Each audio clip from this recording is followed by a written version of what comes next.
할렐루야, 우리 함께 주님을 찬양하며 예배 자리로 나가기 원합니다.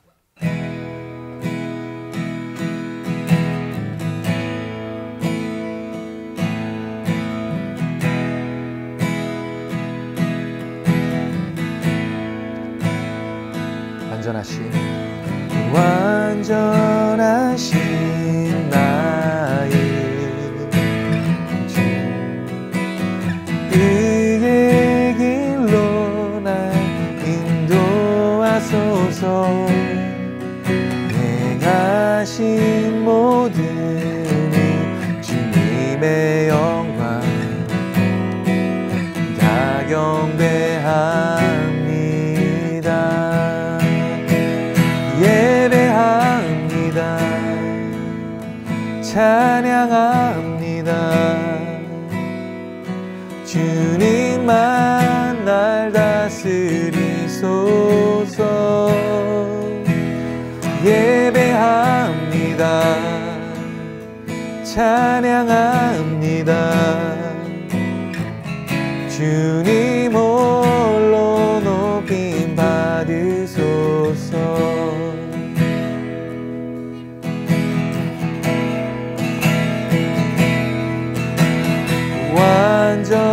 완전하신 나의 주, 그의 길로 날 인도하소서.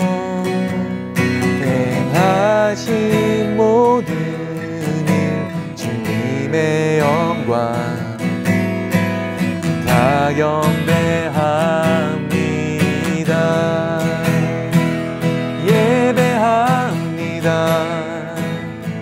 찬양합니다. 주님만 날 다스리소서. 예배합니다. 찬양합니다. 주님 홀로 높임 받으소서. 예배합니다. 찬양합니다. 주님만 날 다스리소서. 예배합니다. 찬양합니다. 주님 홀로 높임 받으소서. 주님 홀로 높임 받으소서. 주님 홀로 높임 받으소서.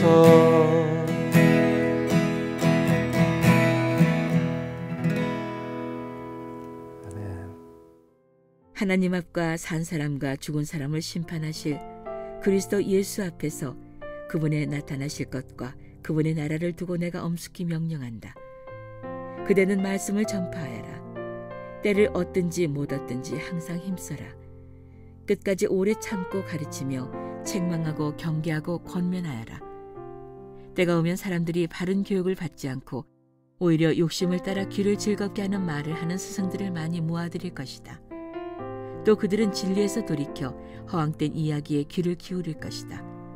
그러나 그대는 모든 일에 정신을 차리고 고난을 받으며 전도자의 일을 하며 그대의 임무를 다하여라. 나는 이미 부어드리는 제물과 같이 제물로 드려졌고 세상을 떠날 때가 되었다. 나는 선한 싸움을 싸우고 경주를 마치고 믿음을 지켰다.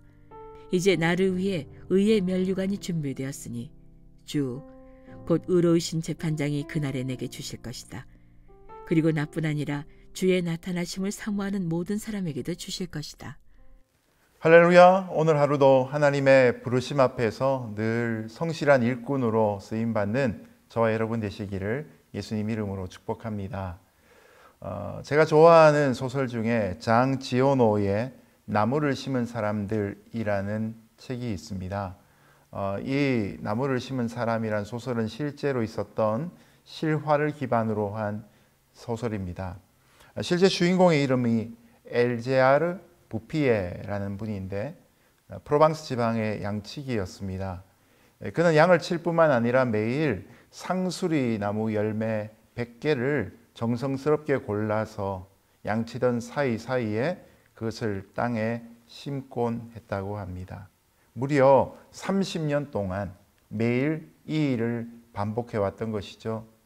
그 결과로 프로방스의 황무지가 새로운 숲으로 탄생하게 되고 끊어졌던 물이 다시 솟아나기 시작하고 떠났던 사람들이 다시 이곳으로 돌아와 마을을 형성하면서 그전에 누리지 못했던 이런 사랑과 행복과 희망을 경험하게 되었다는 이야기입니다. 2차 세계대전을 거치면서 이루어진 변화들이었습니다. 1차 세계대전과 2차 세계대전을 거치면서 일어난 놀라운 변화였습니다. 어느 평론가는 이렇게 말했습니다. 스스로도 보잘것없는 사람들이라도 거룩한 뜻을 품고 굽힘없이 그것을 실천하기만 하면 누구나 기적을 만들어낼 수 있다. 이 책을 읽고 느낀 감동을 이렇게 정리한 것이죠. 크리스찬이 품어야 될 비전과 소명은 어떤 것일까요? 세상적으로 더 성공하는 사람이 되는 것일까요? 아니면 하나님의 부르심에 집중하는 것일까요? 한동안은 세상에서 높이 올라가는 것이 하나님의 부르심이다라고 여겨진 적이 있었습니다. 그러나 중요한 것은 예수님이 우리에게 가르치신 대로 세상 가운데서 빛과 소금으로 우리가 살아가는 것입니다. 성공한 위치에 가느냐 아니냐는 바로 우리가 살았던 삶의 결과가 아니라 하나님이 그 끝에 우리에게 주시는 결론에 해당되어지는 것이죠. 결코 인생의 목표가 되어서는 안 되는 것입니다. 우리는 오히려 사명자로 살기 위해서 때로는 많은 것을 포기하기도 하고 헌신하기도 해야 합니다. 그리고 지극히 작은 비중의 일처럼 보이더라도 그것에도 순수한 마음으로 섬겨야 될 필요가 있는 것입니다. 오늘 사도 바울이 디모데에게 주는 권면을 통해서 우리 부르심에 있는 순수함의 측면을 같이 한번 묵상해 보기를 원합니다. 하나님 앞과 산 사람과 죽은 사람을 심판하실 그리스도 예수 앞에서 그분의 나타나실 것과 그분의 나라를 두고 내가 엄숙히 명령한다. 그대는 말씀을 전파하여라. 때를 얻든지 못 얻든지 항상 힘써라. 끝까지 오래 참고 가르치며 책망하고 경계하고 권면하여라. 1, 2절에서 가장 중요한 문장은 그대는 말씀을 전파하여라 라는 것입니다. 말씀을 전파하는 일이 얼마나 중요했던지 바울은 흔치 않게 하나님과 예수 그리스도의 이름까지 걸고 명령하고 있습니다. 그러므로 이것은 성도의 선택이나 또 받아야 될 권면이 아니라 엄중한 권고입니다. 이렇게 말씀을 전해야 될 세 가지 이유가 등장합니다. 첫 번째는 주님의 심판이 임박했다는 것이죠. 두 번째는 그 다음에는 주님의 재림이 곧 온다는 것입니다. 세 번째는 그 결과로 이루어질 하나님의 나라의 때가 가까웠다라는 것입니다. 여러분, 심판과 재림과 하나님 나라의 도래란 것은 다가올 우리의 구원의 완성을 의미하는 것입니다. 이곳에서의 역사의 거대한 마무리를 의미하고 있는 것이죠. 그런데 이런 구원의 거대한 역사가 무엇을 통해 이루어진다고 합니까? 바로 말씀을 전파하는 일을 통해 완수되어진다는 것이죠. 예수님 당시만 해도 유대인들은 로마를 폭력으로나마 아니면 군사력으로나마 뒤집어야 하나님 나라가 온다고 생각했습니다. 이후에 왔던 수많은 제국들 속에서 또 이데올로기 속에서 우리가 배우는 것이 무엇입니까? 이데올로기를 통해서 유토피아를 꿈꾸는 이들이 계속 나왔던 것입니다. 그런데 1980년대 중반에 이미 공산주의는 쓸모없이 버려지게 되었습니다. 이데올로기로는 인간의 유토피아를 만들 수 없다는 포기가 역사적으로 결론이 나버리고 만 것이죠. 여러분, 이 땅에 하나님 나라가 도래하며 완성되는 것은 하나님의 말씀을 통해서만 이루어지는 일입니다. 그러므로 오늘날 우리가 예수님의 재림, 이 땅에서의 온전한 하나님 나라의 통치를 위해 해야 할 일들이 무엇입니까? 바로 말씀을 전파하는 것입니다. 예수 그리스도의 이름을 온 땅의 끝에 있는 사람들이 듣도록 하는 것이고, 예수님의 이름을 들은 사람에게 하나님의 사랑을 말씀을 통해 가르치는 것이죠. 그리고 살아가는 모든 인생사 속에서 하나님의 말씀대로 통치되어지는 하나님 나라의 완성을 바라는 것이죠. 이렇게 말씀을 전파할 때 때를 얻든지 못 얻든지 항상 힘써 전파해야 합니다. 끝까지 오래 참고 가르치며 책망하고 경계하고 권면해야 하는 것이죠. 황무지를 개간하는 일은 그 첫 세대에게는 사실은 열매를 보장하는 일이 아닙니다. 여러분, 이 미국 대륙의 개척자, Founding Fathers를 한번 생각해 보십시오. 우리 민족의 역사 속에 있던 대한제국과 그 초기 한국의 독립운동가들을 한번 생각해 보십시오. 그들의 역사적인 부르심 앞에서의 결연한 결단은 사실 열매를 맺고자 함이 아니었고 희생에 언제나 앞서는 마음이었던 것입니다. 우리가 하나님 앞에 부르심 받을 때 열매를 남길 수 있으면 좋겠습니다. 그러나 열매가 남겨지기 위해서는 먼저 황무지를 개척하는 사람들이 있어야 합니다. 열매를 맺지 못한다 할지라도 나의 세대는 열심히 황무지를 개간하겠다라는 마음을 가진 이가 필요하다라는 사실이죠. 아직도 우리 주변에 보면 여전히 개척해야 될 영역들이 있습니다. 척박한 사람들의 마음가짐도 그러하고 관계에 단절들이 이루어져 버린 이런 이민사회도 마찬가지입니다. 성공하기 위해 높이 올라가는 것도 중요하지만 그러나 하나님의 나라가 이 땅에 임하기 위해 깊이 파는 일도 필요한 것이죠. 이 모든 일들을 위해 나는 오늘 하나님께 어떤 부르심을 받았는가 돌아볼 수 있는 저와 여러분 되기를 바랍니다. 그리고 내가 부르심 받은 사명이 혹 개척자의 역할이라면 풍성한 열매가 기대될 수 없는 세대라 할지라도 하나님 앞에서 열심히 사명을 감당할 수 있는 귀한 은혜가 있기를 예수님 이름으로 축복합니다.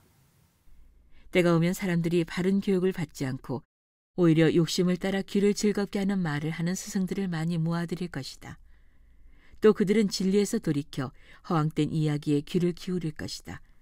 오늘 말씀의 두 번째 부분에서 복음 전도의 현장의 상황이 어떠한가에 대해서 사도 바울의 현실 분석을 들을 수 있습니다. 그런데 바울의 전망은 그리 밝지 않습니다. 부정적인 평가가 내려지고 있습니다. 이유는 크게 세 가지입니다. 첫 번째, 그 당시 사람들은 바른 교훈을 받지 않습니다. 이 말은 거짓된 교훈에 더 쉽게 이끌린다는 것입니다.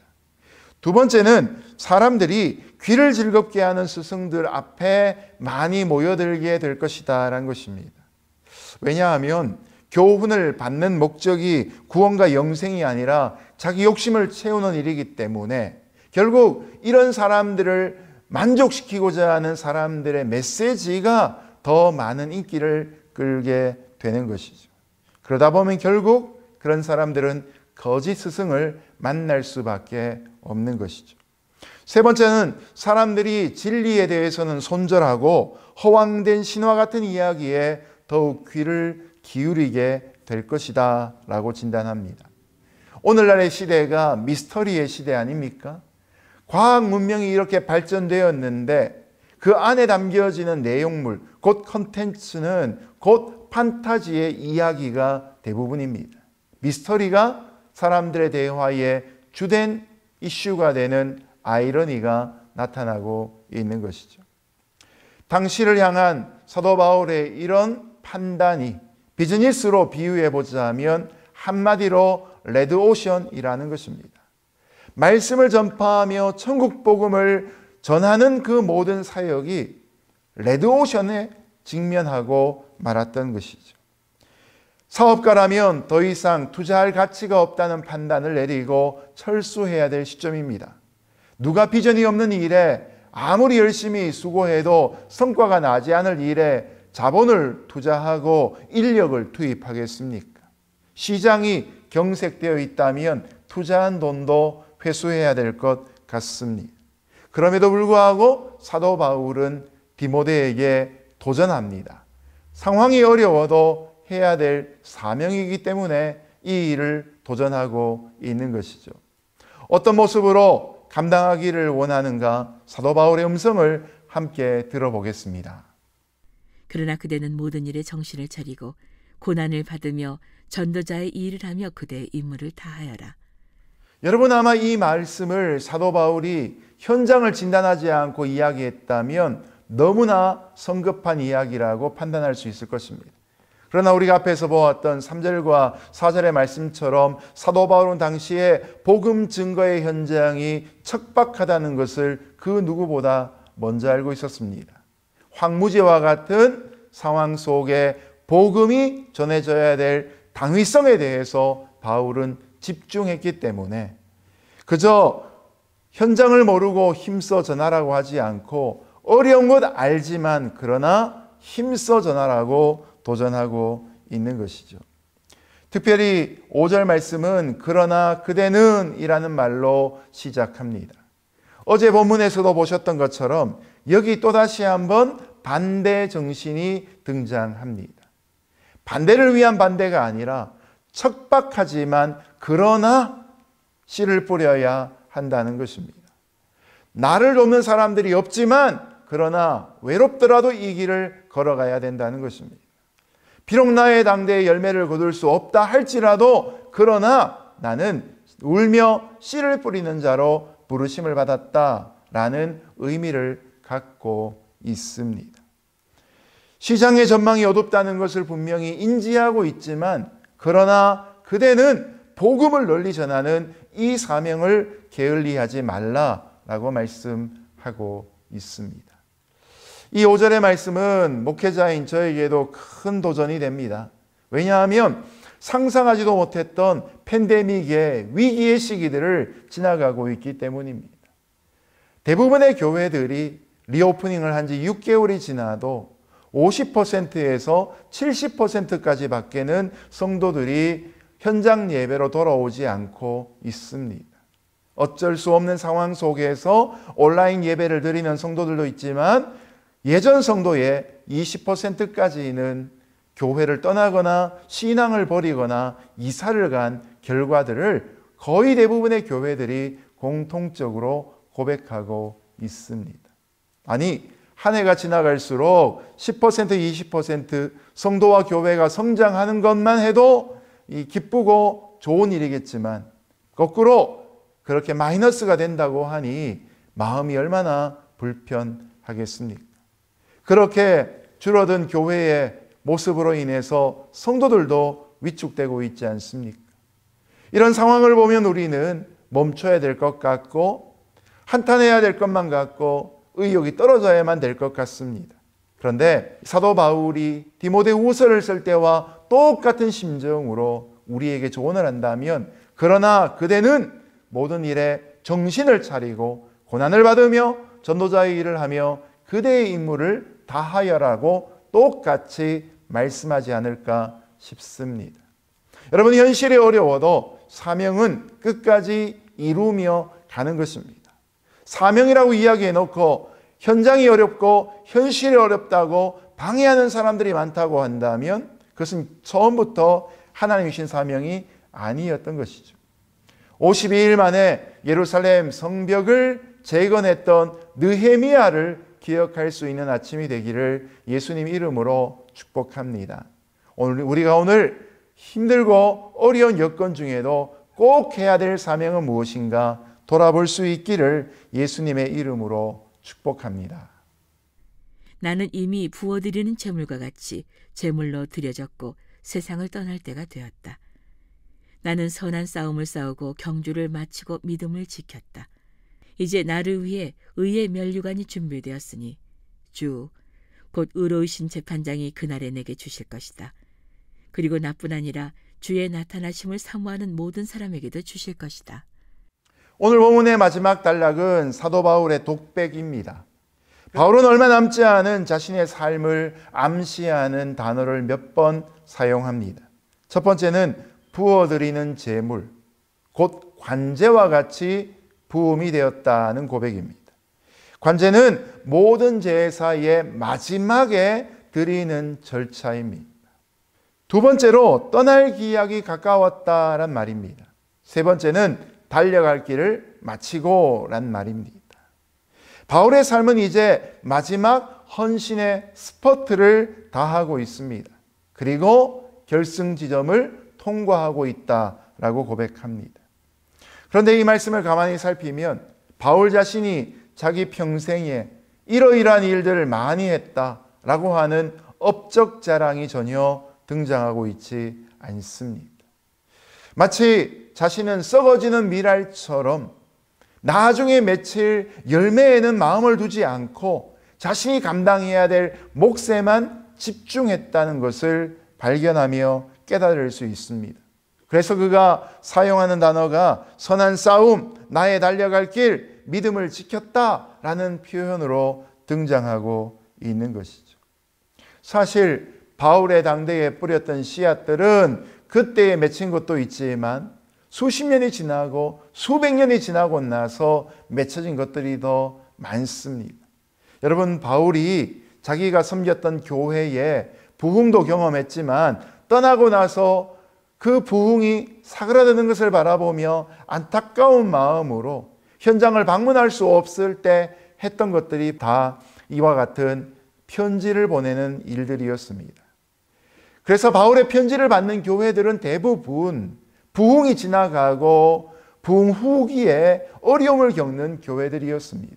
그런데 그런 교회를 향한 진심의 고백으로 눈물 어린 정성으로 써내려간 그 편지가 결국은 신약 성경의 13권의 성경책이 되지 않았습니까? 여러분, 바울이 자신이 쓴 글이 성경이 될 줄 알고 썼겠습니까? 그저 그 순간에는 눈물 흘리며 씨를 뿌린 자의 심정으로 편지를 쓰며 그곳 교회 성도들을 바로잡기 위해 애썼던 것뿐이지요. 우리가 오늘 하는 일도 바로 이와 같습니다. 내가 하나님 앞에 내가 해야 될 일들에 집중할 때 그 어떤 결과를 보기로 작정하며 이해 타산에 맞추어서 이 일은 성과가 날 것이니까 하고 이 일은 성과가 없을 것이니 게을리하고 이래서는 안 된다는 것이죠. 하나님의 부르심이 있다면 열매가 더디 맺힌다 할지라도 그 일에 우리는 마음을 쏟아 부어야 할 것입니다. 때로는 무릎을 꿇어야 할 것이고 때로는 눈물을 흘려야 할 것입니다. 그러다 보면 하나님이 하나님의 때에 열매를 맺게 하실 것입니다. 그런데 바울은 마지막에서 이런 상급이 자신에게만 주어진 것이 아니라는 것을 밝히고 있습니다. 주의 나타나심을 사모하는 모든 자에게 주어진다라는 것입니다. 여러분, 여기에서 사도 바울은 결코 시장 경제 논리로 의해서 경쟁하며 누군가를 이기기 위해서 복음의 사역을 감당하지 않는다는 것을 확실히 보여주고 있습니다. 치열한 경쟁자로 누군가의 것을 빼앗아 오는 것이 아니라 묵묵히 하나님께 받은 사명을 자신의 소명의 길에서 실천하는 삶을 통해 바울은 모든 사람들을 동역자로 삼았던 것입니다. 오늘 저와 여러분이 하나님 나라를 함께 읽어가는 귀한 동역자로 세움받기를 주님의 이름으로 축복합니다. 같이 협력하고 서로의 모습으로 격려하며 함께 박수치며 함께 찬양하며 함께 중보하며 하나님 나라 이 땅 가운데 이루어지는 그 순간을 위해 지금도 또 눈물을 흘리며 씨를 뿌리러 나가는 자가 될 수 있기를 예수님의 이름으로 축복합니다. 오늘 시간이 되어 기도하실 때에는 반드시 우리 교회뿐만 아니라 주변에 있는 교회들, 아는 교회들을 축복하며 기도하면 좋겠습니다. 미국 교회들 위해도 기도하고 한국에 있는 조국 교회들 위해서도 기도하면 좋겠습니다. 모두가 다 그의 눈에 눈물을 회복하고 부르심받은 사명에 열심을 내어서 선한 싸움 다 싸우고 자기 달려갈 길 다 마치고 믿음을 지킬 수 있는 성도와 교회가 될 수 있기를 기도하는 저와 여러분 되기를 예수님 이름으로 축복합니다. 함께 기도하겠습니다.